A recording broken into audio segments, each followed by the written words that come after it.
नमस्कार, मैं अंकुर जावला और आप देख रहे हैं हिंदुत्व मेरी पहचान यूट्यूब चैनल।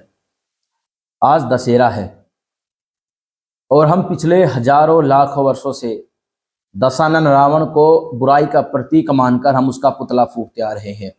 मेघनाथ और कुंभकर्ण का पुतला भी उसके साथ में फूंकते आ रहे हैं, उन्हें बुराई का प्रतीक मानते हुए। लेकिन जो आज समाज में, जो सनातन समाज में जो एक कुरीति, जो ये बुराइयां जो आज समावेश हो गई हैं, हम इनको कैसे दहन करेंगे।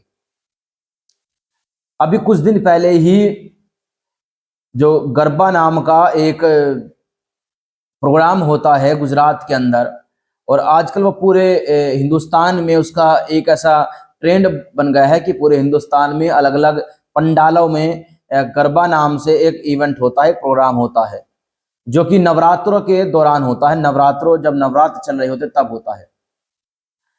मैं गुजरात में रहा करीब 5-6 दिन और गुजरात में ही हूं। मैंने यहाँ के पंडालों में देखा कि किस प्रकार से मुस्लिम युवक भारी संख्या में पंडालों में घुसकर हिंदू युवतियों के साथ में दुराचार करते हैं, और कई ऐसे मामले गुजरात से फिलहाल में ही पकड़े भी गए हैं। और केवल गुजरात से नहीं, पूरे देश भर से ऐसा ही हो रहा है। कभी स्टालिन परिवार सनातन को समाप्त करने के लिए सोचता है और सनातन को कैंसर बताता है, उसको HIV बताता है। तो कभी कांग्रेस अपनी नीच मानसिकता रखते हुए भगवान राम के अस्तित्व को ही नकार देती है और भगवान राम के द्वारा बनाए हुए सेतु को ही नकार देते, उसके अस्तित्व को ही नकार देती है। कभी सत्ताधारी पार्टियां, कोई भी हो उसमें, कांग्रेस का मैंने नाम इसलिए लिया क्योंकि जिसकी शुरुआत कांग्रेस ने ही की थी। आज सभी पार्टियां लगभग एक समान हैं, सभी सनातन को समाप्त करना चाहती है। अगर आपको पुतला दहन करना है तो इन लोगों का पुतला दहन कीजिएगा, जो सनातन को समाप्त करना चाहते हैं। कोई भी हो उसमें, कोई भी है उसमें, इसमें किसी की गिनती नहीं होगी। केवल आज दशानन का पुतला दहन करने से, उसके 2 भाइयों का पुतला दहन करने से समाज में, सनातन समाज में बुराइयां समाप्त नहीं होगी। अगर आज हमको सनातन समाज की बुराइयों को समाप्त करना होगा तो केवल पुतलों से काम नहीं चलेगा। अगर वास्तविकता में दहन की नीति को हिंदुओं ने नहीं माना और नहीं जाना समय रहते हुए, तो हिंदू समाप्ति की ओर बढ़ रहा है। मेरे इशारों को, मेरे इरादों को और मेरे कहने के अर्थ को आप भली भांति समझ सकते हैं मैं क्या कहना चाहता हूं। कोई भी ऐरा गहरा आकर सनातन को समाप्त करने की बात कर देता है और वो आज भी इस धरा पर है, ये सनातन के लिए शर्म की बात है। अगर सीखना है तो इस्लाम से सीखिए, जो अपने मजहब के प्रति इतने कट्टर है कि अगर फ्रांस में बैठी हुई एक टीचर, फ्रांसीसी एक टीचर, फ्रांस के अंदर एक स्कूल के अंदर एक क्लास में बैठे हुए इस्लाम पर कुछ बोल देती है, तो उसी क्लास में बैठा हुआ इस्लाम का एक फॉलोवर उसकी गला काट कर उसकी हत्या कर देता है। आखिर सनातन कैसे पिछड़ा है, सनातन को कैसे आगे लाया जाए। हम केवल हजारों लाखों साल से जो बुराई का प्रतीक रावण है, केवल हम उसका प्रतीक चिन्ह ही फूंक रहे हैं। हमने समाज की जो संभवतः जो असली राक्षसी प्रवृत्ति के लोग हैं, अगर हम उनका भी दहन करना सीख जाए प्रतीक तरीके से या जैसे भी आप चाहे, तो मैं आपसे ये कह सकता हूं कि सनातन के अंदर से जो बुराइयां है ये समाप्त हो जाएगी। मेरे कहने का अर्थ आप समझ चुके होंगे। और एक बात मैं आपसे एक और कहना चाहता हूं, इस धरा पर केवल वही कौम जीवित रह पाती है जो संघर्ष करती है, वरना पिछले हजारों सालों में करोड़ों ऐसी सभ्यताएं आई जो समाप्त हो गई। केवल सनातन आज तक इसलिए खड़ा है कि क्योंकि हमारे पूर्वजों ने अपने संघर्ष से इस समाज को बचाया है, हमारे अपने बलिदान देकर इस समाज को बचाया है, सनातन धर्म को बचाया है। मुगलों के समय में हिंदुओं का सामूहिक रूप से संहार हुआ, नरसंहार हुआ, सिखों का नरसंहार हुआ।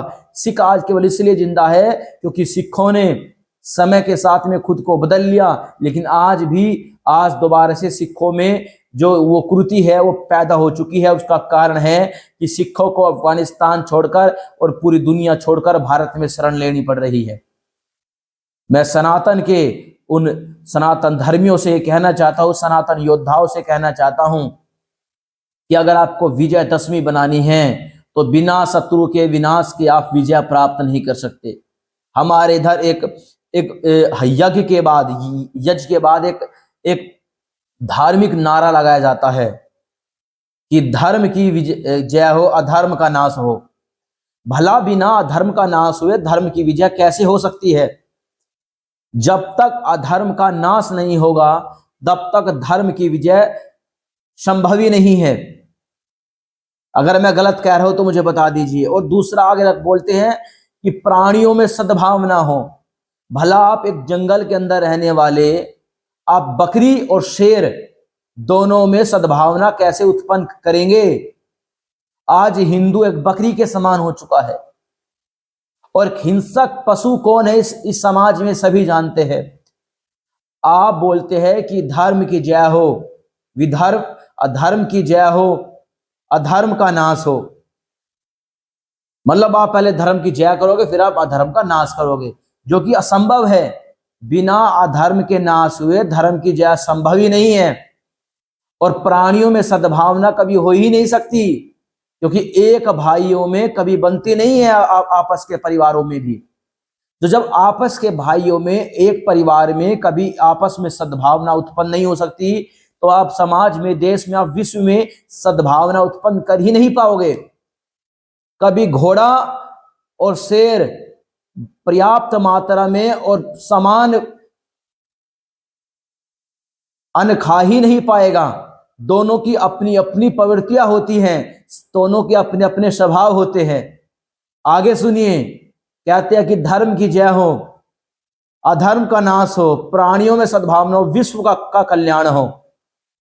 मेरे भाई, पहले अपने परिवार का कल्याण कर लीजिए, अपने देश का कल्याण कर लीजिए, अपने समाज का कल्याण कर लीजिए, फिर विश्व का कल्याण करने की आप सोचिएगा। तो सनातन समाज को जो इन 4 स्लोगनों ने हिजड़ा बनाकर रख दिया है, जो केवल अधर्म का नाश किए बिना धर्म की जय करने पर विश्वास करता है और प्राणियों में सद्भावना करता है, इसको हिंदुओं का इस स्लोगन ने नाश कर दिया है। बिना अधर्म का नाश हुए धर्म की विजय संभव ही नहीं है। तो अगर अधर्म का नाश करना है तो केवल लंकापति रावण और उसके दो भाई मेघनाथ कुंभकर्ण, केवल इनका पुतला दहन करने से कुछ भी नहीं होगा। आज के वास्तविकता में जो आज के रावण है उनका पुतला दहन करना पड़ेगा, उनको दहन करना पड़ेगा, तभी कुछ हो पाएगा। वरना सनातन पर यह आघात ऐसे ही लगता रहेगा और ऐसे ही लगता आ रहा है। तो मेरी बात आपको, मुझे उम्मीद है, समझ आई होगी। मैंने इशारों में आपको समझाने का प्रयास किया है और समझदार को इशारा ही काफी होता है। हर हर महादेव, हर हर महादेव, हर हर महादेव।